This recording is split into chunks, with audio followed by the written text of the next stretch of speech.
Keep making money, I think, is the key to to everything. Okay, over the past few shows, we've discussed the first three steps of building a solid financial plan. The first one being setting some financial goals. The second one being creating and sticking to a budget.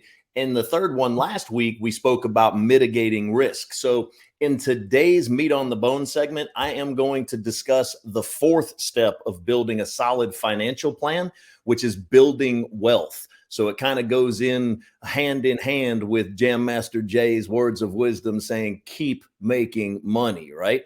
So I was reading a well-written Nerd Wallet article that was written by Andrea Coombs on how to build wealth in 5 steps.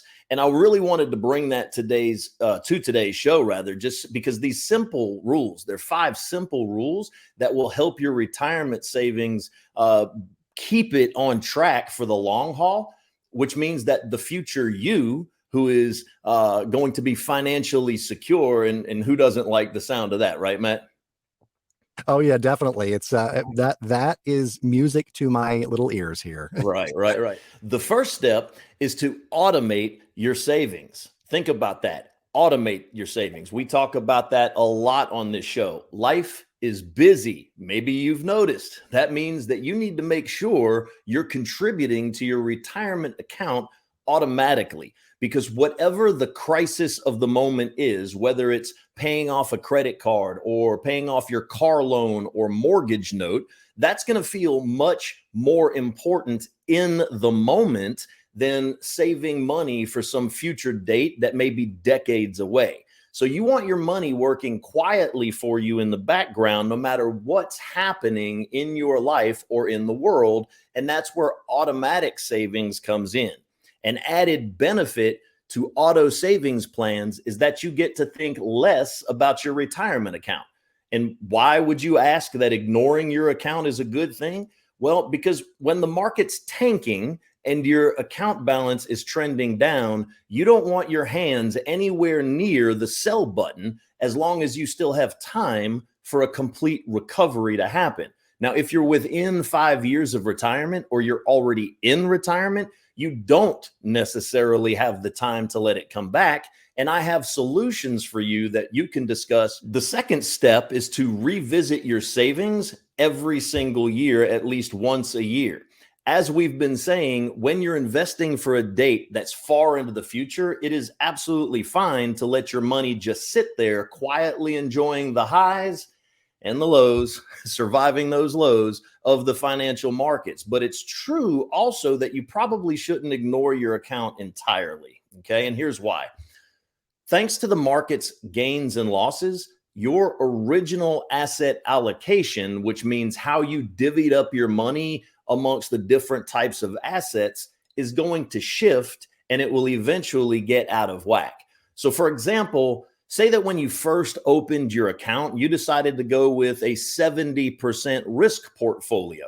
Well, if the stock market has increased in value since that original allocation, your proportion of stock investments is also going to grow. And so maybe now you're at 80% of your holdings are in equities or stocks. Okay. And if there were to be another stock market crash and your portfolio is 80% in stocks rather than 70% in stocks, like you had originally chosen, you would be in for an unpleasant surprise. And so to reduce that risk, you need to rebalance, which means getting your investments back to the percentages that you chose originally. And the closer you are to retirement, the less risk you can afford to take. And so if all this talk of asset allocation and rebalancing is starting to make you feel a little overwhelmed, that's understandable. Just do me a favor, breathe deep, and remember there's a really easy way to get going on your retirement savings goal. And that's to hire a financial professional to help you navigate and guide you through this process. And I happen to know a pretty good one. Hey, I know a guy. His name is Mike Zeno, and his website is moneymatterswithmike.com. How's that work out for you? That worked out for me. And the number that you can call also, folks, is 704-560-1573, 704-560 1573. There you go.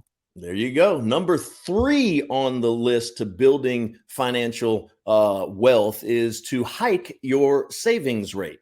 Okay. And so, did I mention how awesome it is that you're saving for retirement? It is. It's absolutely awesome. And you've already done the hardest part by getting started. So, the next step is pretty easy. Each and every single year, you should increase your savings rate a little bit.